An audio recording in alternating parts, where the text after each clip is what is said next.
अस्सलाम वालेकुम दोस्तों, मेरा नाम है डॉक्टर नुमान अहमद और आप देख रहे हैं मेरा YouTube channel homeopathy with doctor Numan Ahmed. तो आज की हम इस वीडियो में जो बातचीत करेंगे वो नमूनिया है। नमूनिया के हम साइन एंड सिम्टम्स जानेंगे, उसकी कुछ होम्योपैथिक मेडिसिन्स जानेंगे, उसकी वजूहात और क्यों ये ट्रांसमिट होता है और इसके मेन काजेज़ क्या हैं। तो चलिए शुरू करते हैं। असल में दोस्तों नमूनिया जो है ये फेफड़ों से रिलेटेड है। तो फेफड़ों के अंदर जो स्वेलिंग हो जाती है बाज़-औक़ात और बाज़ हालतों में फेफड़ों के अंदर ठोस मवाद जो है वो जमा होना शुरू हो जाता है और जरासीम जो होते हैं हमारी बॉडी के अंदर वो दाखिल होते हैं, तो वो फेफड़ों के अंदर जाके सबसे ज़्यादा जो मेन इसका सेंसिटिव पार्ट होता है, इसमें एल्विलाई होती हैं, उनके सेक्स होते हैं, उन सेक्स के अंदर मवाद जमा होना शुरू हो जाता है। वो मवाद बढ़ते फेफड़ों के जो सेल्स होते हैं, फेफड़ों के जो टिश्यूज़ होते हैं उनको ठोस कर देता है, जिसकी वजह से नमूनिया के चांसेस बढ़ जाते हैं। अगर ये एक फेफड़े को मुतासिर करता है तो ये सिंपल नमूनिया कहलाता है। अगर ये दोनों फेफड़ों को मुतासिर कर देता है तो इसे डबल नमूनिया कहते हैं। डबल नमूनिया के केसेस में बहुत ज़्यादा कॉम्प्लिकेशंस हो जाती हैं। एक सेक्रेशंस होती हैं जो फेफड़ों के अंदर ज़ख़ीरा होती रहती है और फेफड़ों के सेल्स जो होते हैं वो डिस्ट्रॉय होना शुरू हो जाते हैं, डिस्ट्रक्शन होना शुरू हो जाती है और इंसान की डेथ के भी चांसेस होते हैं।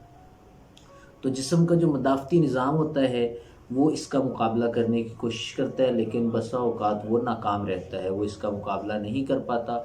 और जो सफ़ेद रंग के खुलिये हमारी बॉडी के अंदर बनते हैं जिन्हें वाइट ब्लड सेल्स कहते हैं, उनमें ये कैपेबिलिटी होती है कि वो जर्म्स को ख़त्म कर दें। लेकिन जब वो जर्म्स को नहीं ख़त्म कर पाते तो फेफड़ों के अंदर वो मवाद जमा होता रहता है और बहुत ज़्यादा कॉम्प्लिकेशंस पैदा कर देता है। बलगम निकलती है, कफ़ बनता है और वो कफ़ बॉडी से रिलीज़ होता है। बहुत ही क्रिटिकल स्टेज बन जाती है दोस्तों।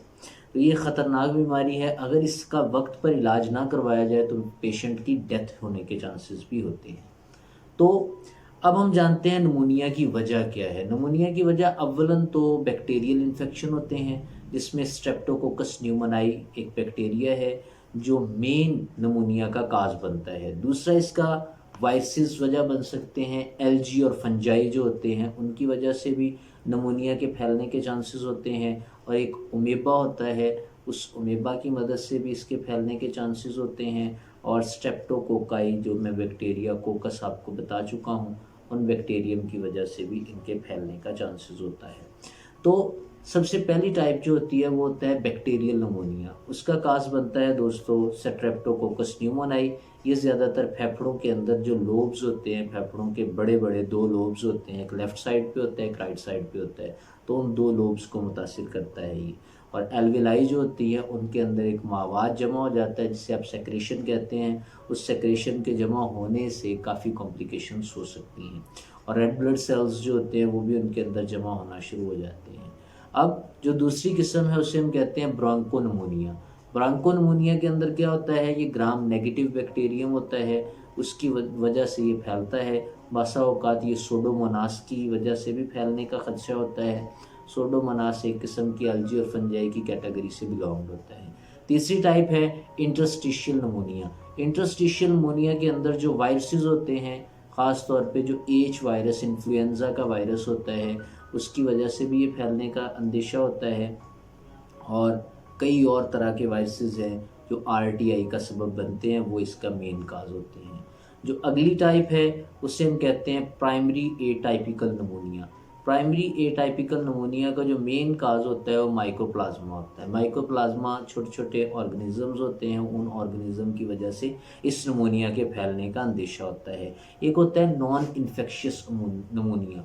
नॉन इन्फेक्शियस नमूनिया का जो मेन काज बनता है वो होते हैं केमिकल्स। केमिकल्स की वजह से जो अक्सर एसिड्स वगैरह होते हैं, उन एसिड्स की वजह से ये नमूनिया फैलने का अंदेशा होता है। बहुत ही डेंजरस डिजीज़ है दोस्तों। तो अगली टाइप जो है नमूनिया की वो है हाइपर सेंसिटिविटी नमूनिया। हाइपर सेंसिटिविटी नमूनिया के अंदर ज़्यादातर हसास लोगों को होता है, ऐसे लोग जो सिगरेट नोशी करते हैं और ओल्ड एज हो चुके हैं, बूढ़े हो चुके हैं।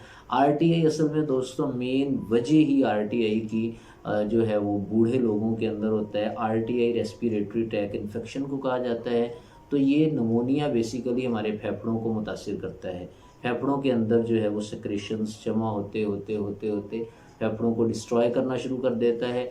अगर इसका वक्त पे इलाज ना करवाया जाए तो ऑलमोस्ट 70 to 80% हमारी बॉडी के जो मेन पार्ट्स होते हैं, जिन्होंने ऑक्सीजन रिच खून बॉडी को पहुंचाना होता है, जिसे हम ऑक्सीजनेटेड खून कहते हैं, जब हमारी बॉडी को वो ऑक्सीजनेटेड खून नहीं पहुंच पाता तो हमारी बॉडी के अंदर डिस्ट्रक्शन होती है, फिटेग होना शुरू हो जाती हैं, खलियाँ पड़ती हैं। तो ये नमूनिया का ही मेन सिम्टम होता है। आज से अगर 100 ईयर पीछे चले जाएं तो काफ़ी ज़्यादा ऐसे बच्चे थे जो नमूनिया के मेन काजेज़ की वजह से इस दुनिया से कूच कर जाते थे। तो नमूनिया एक मेन सिम्टम होता है, एक मेन वजह होती है जो ज़्यादातर आरटीआई का सबब बनता है, और आरटीआई मेन वजह है जो ज़्यादातर लोगों के अंदर, अक्सर आपने लोगों को खांसते हुए देखा होगा, सीटी की आवाज़ आती है, कुछ लोग तो अस्थमा के पेशेंट होते हैं। ऑलमोस्ट 200 टाइप के जो जर्म्स और बैक्टीरियम और एल्गी और फंजाई टाइप के माइक्रो ऑर्गेनिजम्स होते हैं जो आरटीआई का सबब बनते हैं। उनमें कुछ वायरसेस भी हैं जो जाके डायरेक्ट फेफड़ों पर अटैक करते हैं और फेफड़ों की जो एल्वेलाई होती हैं उनको मुतासिर कर देते हैं। एल्वेलाई एयर पैसेजेस जो होते हैं उनको हवा के रास्तों को मुतासिर करते हैं और बहुत ज़्यादा कॉम्प्लिकेशंस पैदा कर देते हैं। बहरहाल इसकी जो अलामात होती हैं उसमें मरीज़ जो है वो सख्त सर्दी महसूस करता है। इसके अलावा कभी पेशेंट के ऊपर तारी हो जाती है, पसीना आना शुरू हो जाता है। जब पेशेंट को नमूनिया के सिम्टम्स नज़र आते हैं उसे बुखार होने लग जाता है, फीवर होता है हाई कंडीशन का। इसी तरह दोस्तों नब्ज़ जो है वो तेज़ हो जाती है, सांस लेने का जो प्रोसेस होता है, सांस लेने का अमल तेज़ हो जाता है और छाती में दर्द होना शुरू हो जाता है। जो हमारा ये थोरैक्स का एरिया है, सीने का एरिया है, इसमें अमूमन लोगों को जो है वो सख्ती महसूस होती है, कै आती है, उल्टी वॉमिटिंग होती है, खांसी बहुत ज़्यादा होती है, ज़ुबान ज़्यादातर काली और खुश्क रहती है। खांसते वक्त बॉडी से जब रेड ब्लड सेल्स जमा होते हैं बॉडी के अंदर या फेफड़ों के अंदर तो खांसते हुए ब्लड भी आ सकता है और 2 दिन के बाद खांसी जो है उसकी शिद्दत के अंदर कमी आना शुरू हो जाती है, सांस लेने में तंगी हो सकती है। अगर बर वक्त इसका ना इलाज करवाया जाए तो 2 तरह की पेचीदगियाँ हो सकती हैं। पहली टाइप, इससे मौत भी वाक़ई हो सकती है, और दूसरी टाइप, हवा की आमदोरफ्त जो है वो गिरने की वजह से चेहरा नीला हो सकता है। अब जानते हैं हम दोस्तों इसका इलाज, कि हम नमूनिया का इलाज कैसे करते हैं। तो इलाज के अंदर मैं अपने होम्योपैथिक क्लिनिक के अंदर कसरत से जो मेडिसिन यूज़ करवाता हूँ या जो मैं मशवरा लोगों को देता हूँ वो R48 का है। ये एयर पैसेज जो होता है हवा का, अपर जो आरटीआई होता है और लोअर आरटीआई दोनों के केस में, वैसे इसकी स्पेसिफिकेशन ये है कि अपर आरटीआई के लिए वैलिड है, लेकिन मैं अक्सर इसे लोअर आरटीआई में भी चेक कर चुका हूँ फेफड़ों के अंदर, ये उसके इन्फेक्शन को भी कवर करता है। ज़्यादातर जो स्मोकर होते हैं, जिन्होंने स्मोकिंग करना स्टार्ट किया होता है या जो स्मोकिंग करते हैं, उनको ये बेहतरीन रेमेडी है। R48 के दिन में 3 से 4 दफ़ा 1/4 कप गुनगुने पानी में 4 से 5 कतरे या आप 10 कतरे तक भी दे सकते हैं। तो 10 कतरे डाल के दिन में 4 से 5 दफ़ा, 3 दफ़ा, 4 दफ़ा, जितनी दफ़ा भी आप देना चाहें एक्यूट कंडीशंस में दे सकते हैं, लेकिन क्रॉनिक कंडीशन में 3 से 4 दफ़ा से ज़्यादा एक्सीड ना करें। अगर आपको एक्यूट कंडीशंस हैं, अभी अभी नमूनिया का शिकायत हुआ है, तो आप मुतवातर इसे 5 से 6 दफ़ा, 10 दफ़ा भी यूज़ कर सकते हैं। 10-10 कतरे 1/4 गुनगुने कप पानी में R48 के बहुत ही अच्छी रेमेडी है, बहुत अच्छा रिजल्ट देती है in case of नमूनिया, upper RTI and lower RTI. जो दूसरी मेडिसिन है एप्सिडोस्पर्मा, मैं क्यों में देता हूँ। एप्सिडोस्पर्मा जो है ये लंग्स का टॉनिक होता है और लंग्स के अंदर डिस्ट्रक्शंस जो होती हैं और लंग्स के जो सेक्स होते हैं उनका एरिया बढ़ने की वजह से ब्रोंकाइटिस हो जाए और इसके साथ नमूनिया हो जाए, तो ब्रोंकाइटिस और नमूनिया और अस्थमा के केस में जो एप्सिडोस्पर्मा है, एप्सिडोस्पर्मा बहुत ही अच्छा रिजल्ट देती है। क्यू में दिया जाता है एप्सिडोस्पर्मा 20 ड्रॉप्स, जर्मनी की मेडिसिन दी जाती है। मैं यहाँ पर हर एक की पिक्चर लगा रहा हूँ ताकि आप उसे अच्छे से देख लें।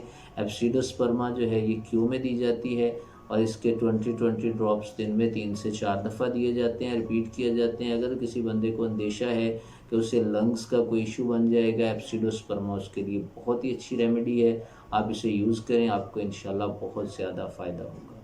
जो तीसरी मेडिसिन है और वो कम्बिनेशन फॉर्म में दी जाती है। उसमें जो सबसे पहली मेडिसिन दी जाती है वो एंटीमोनियम टार्टारिकम है। एंटीमोनियम टार्टारिकम अगर तो एक्यूट कंडीशंस है तो 200 सी एच पोटेंसी में दी जाती है, और अगर हार्ड कंडीशंस हैं, मतलब क्रॉनिक कंडीशंस हैं, मुज़मन हालात हैं, तो इसको CH6 CH पोटेंसी में लिया जाता है। एंटीमोनियम टार्टारिकम के साथ एंटीमोनियम आर्स भी 6 CH पोटेंसी में क्रॉनिक कंडीशन में, और जो एक्यूट कंडीशन में उनमें ये 200 CH पोटेंसी में। तीसरी मेडिसिन स्पोंजिया टोस्टा। स्पोंजिया टोस्टा अगर क्रॉनिक कंडीशंस हैं तो क्रॉनिक कंडीशंस में ये 6 CH पोटेंसी में दी जाती है, और अगर ये एक्यूट कंडीशंस है तो 200 CH पोटेंसी में। इन तीनों मेडिसिन्स को अगर 200 CH पोटेंसी में ले रहे हो तो सारी 200 CH पोटेंसी में लें। अगर आप 6 CH पोटेंसी में ले रहे हो तो सारी 6 CH पोटेंसी में लें।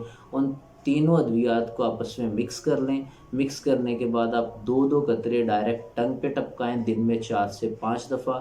अगर तो कंडीशन एक्यूट है और अगर क्रॉनिक कंडीशन है तो आप दिन में 4 दफ़ा 3 दफ़ा ले सकते हैं, और आपको लंबे अरसे तक लेनी पड़ेगी। आपके फेफड़ों के जितने भी मसाइल हैं, सांस की तंगी का मसला है, सांस फूलता है, सांस लेने में दुश्वारी होती है, अस्थमा का केस है, ये जितने भी आपको RTI के केसेस मिलते हैं उन सब के लिए ये बहुत ही अच्छा वर्क करती है, बहुत अच्छा रिज़ल्ट देती है। आप इन मेडिसिन को रेगुलरली यूज़ करें, आपको इंशाल्लाह बहुत ज़्यादा फ़ायदा होगा। मैं उम्मीद करता हूँ आपको ये वीडियो पसंद आई होगी। नेक्स्ट वीडियो तक के लिए अल्लाह हाफ़िज़।